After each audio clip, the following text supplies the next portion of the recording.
ఆదిలో దేవుడు పురుషుని స్త్రీని కలుగజేసినాడు. స్త్రీని ప్రత్యేకంగా సృజించాడు. పురుషునికి సాటి అయిన సహాయంగా ఫలించుటకు కారణంగా దేవుడు నిశ్చయించినాడు. దేవుడు ఏ ఉద్దేశంతో అయితే స్త్రీని పుట్టించాడో దానికి అనుగుణంగా నడుచుకునిన నా భార్య చెంతాటి పద్మ గురించి ఈరోజు మీతో చెప్తాను. 1973 జనవరి 1వ తేదీన ఆదివారము నెల్లూరులోని వెంకటేశ్వరపురం నందు వైకుంఠ లింగమూర్తి సావిత్తమ్మ గారులకు రెండో సంతానముగా పద్మ జన్మించినది. వీరికి 2 కుమార్తెలు. మొదటిగా లత, రెండవదిగా పద్మ. వీరిది మొదటిగా సంపన్న కుటుంబమే. ఎందుకంటే వారి నాన్న లింగమూర్తి గారు మిలిటరీ ఆఫీసర్గా ఉండి రిటైర్మెంట్ తర్వాత ఆర్టీసీ సూపర్వైజర్గా తిరుపతిలో బాధ్యతలు స్వీకరించి అనేకులకు అండగా నిలిచి అందరి మన్ననలను పొంది మంచి పేరు తెచ్చుకున్నారు. దానికి కారణమున వీరి కుటుంబంలో ఏ లోటు లేకుండా సంతోషంగా కొనసాగింది. సంతోషంగా ఉన్న కుటుంబంలో రోధించే రోజు, పేదరికంలోకి వెళ్ళే గడియలు వచ్చాయి. ఆ రోజు లింగమూర్తి గారు అనారోగ్యంతో మరణించారు. అప్పుడు పద్మ గారి వయసు 5 సంవత్సరాలు. అప్పటి నుండి సావిత్రమ్మ 2 కుమార్తెలు ఆహారం కొరకు చాలా కష్టపడ్డారు. తరువాత 2 సంవత్సరాలకు వీరు తల్లిని కూడా కోల్పోయారు. సంపన్నంగా బ్రతికిన వీరు తల్లి తండ్రి లేని అనాథులుగా మారిపోయారు. దిక్కుతోచని పరిస్థితి. అప్పుడు వారి చిన్నాన్న చెన్నా కిష్టయ్య, రాగమ్మ గారు అనాథులుగా మారిపోయిన లత, పద్మ గారులను చేరదీశారు. మిగిలిన బంధువులు కూడా వీరికి తోడుగా నిలిచారు. పద్మ గారు వెంకటేశ్వరపురం నందు 5వ తరగతి వరకు చదివి మందిరానికి వెళ్తూ పెరిగారు. ఇలా బంధువుల దగ్గర పెరుగుతూ పద్మ గారు వివాహ వయసునకు వచ్చారు. అదే బీదరికంలో ఉంటూ చిన్న వయసులోనే తల్లిని కోల్పోయి సరి అయిన వసతి లేక కొన్ని సమయాల్లో ఆహారం లేక ముందుకు వెళ్తున్న చెంతాటి దానయ్య గారి కుమారుడైన కమలాకర్ను, ఇలా బంధువుల దగ్గర పెరిగిన పద్మ గారు కమలాకర్ గారిని పెద్దల సమక్షంలో 1993 సెప్టెంబర్ 6వ తేదీన సోమవారం రోజు నెల్లూరు మిలిటరీ కాలనీ నిప్పో సెంటర్లో వారి అక్క, బావ లతా సుకుమార్ల గార్ల నివాసం వద్ద వివాహం చేసుకున్నారు. తల్లి ప్రేమను ఎక్కువ కాలం నోచుకొని నాకు యేసయ్య ప్రేమ దొరికింది. అలాంటి యేసయ్య ప్రేమను నా భార్య పద్మ ద్వారా నేను పొందాను. అవమానాల్లో, నిందలలో, పరిచర్య ఆటుపోటల మధ్య ఉన్నప్పుడు అన్ని వేళలలో నాకు తోడుగా ధైర్యంగా నిలిచింది. ఆహారం లేని సందర్భాల్లో నన్ను ఎప్పుడూ బాధ పెట్టలేదు. అలాంటి సమయాల్లో మా అత్త సుఖపల్లి లినోరమ్మ గారు సహాయంగా నిలిచారు. ఇల్లు లేకపోతే పూరిల్లు కట్టుకునేదానికి ఆర్థిక సహాయం చేశారు. జగన్నాథం, పౌలు, సురేష్ ఇల్లు కట్టుటకు సహకరించారు. ఇలా ఎన్నో మార్లు ఇల్లులు మారాల్సిన పరిస్థితి వచ్చినా ఇల్లు సరిగా లేక పాములు ఇంట్లోకి రావడం, ఎలుకలు పైన వెళ్ళడం, ఇలాంటి సమయాల్లో అరవ శాంసం బాబు గారు, తలారి సుశీలమ్మ గారు వారి గృహాల్లో ఆశ్రయం కల్పించారు. మరియు సుశీలమ్మ, అలగల కృపమ్మ గారు పరిచర్యకు సహకరించారు. ఇలాంటివి ఎన్నో పరిస్థితులు వచ్చినా నా భార్య పద్మ యథార్థతను విడిచిపెట్టలేదు.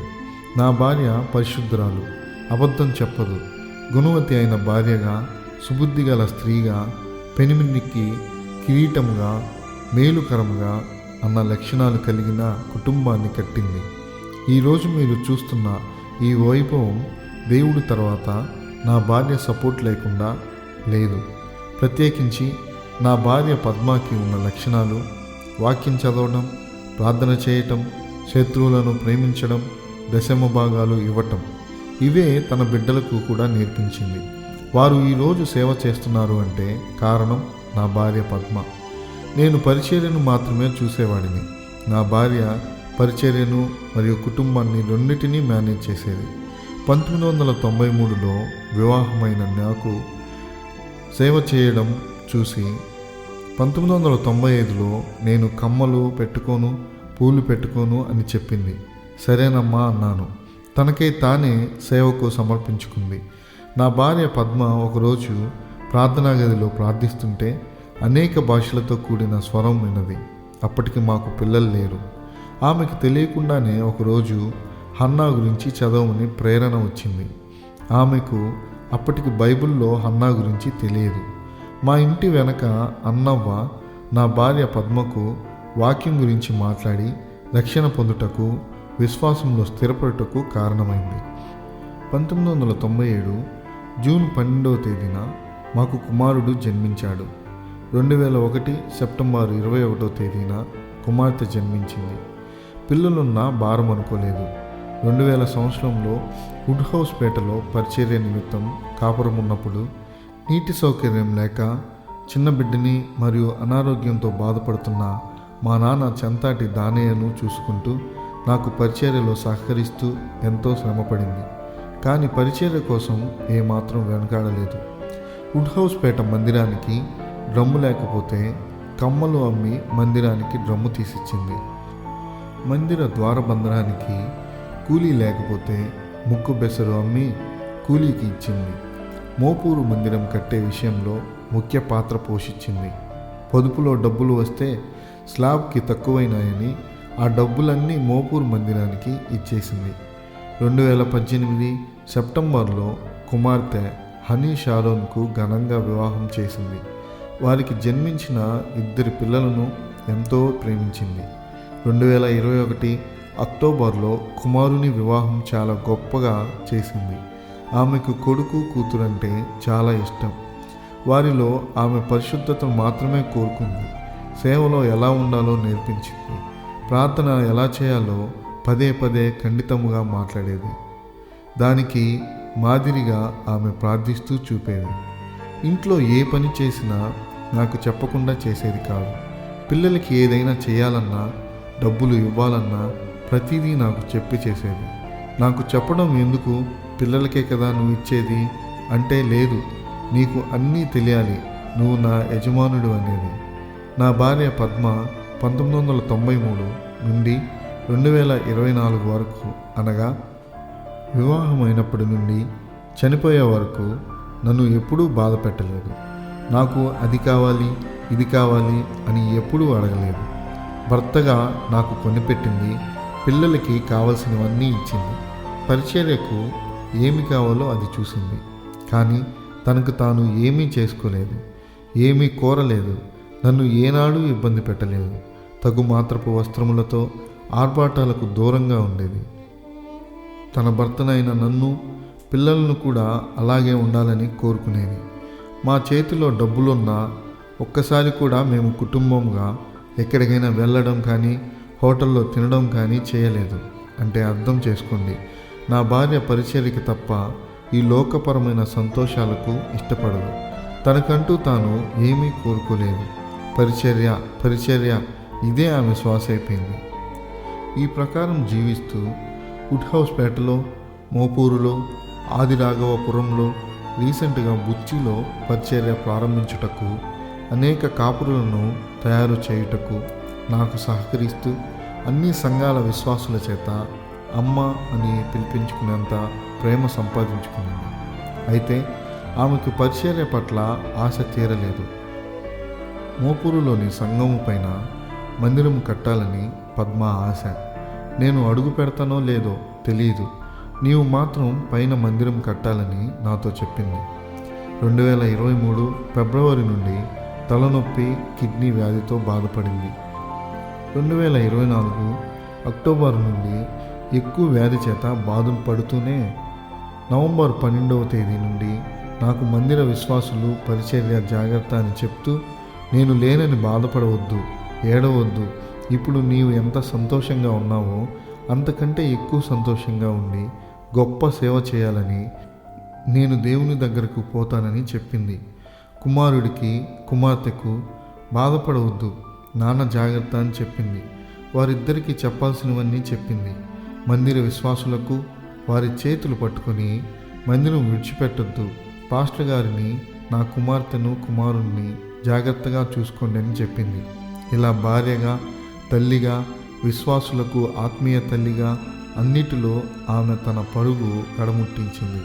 నా భార్య పద్మ చనిపోవుటకు 10 రోజుల ముందు నేను నా భార్య ఏడవని రోజు లేదు. ఆ 10 దినాల్లో దైవిక కళ వచ్చింది. మరణానికి బాగా సిద్ధపడింది. ఆమె ప్రార్థన కూడా మంచి మరణం కొరకు ప్రార్థించేది. చివరికి 2024 నవంబర్ 16వ తేదీన శనివారం రాత్రి 11 గంటలకు ప్రభువునందు నిద్రించింది.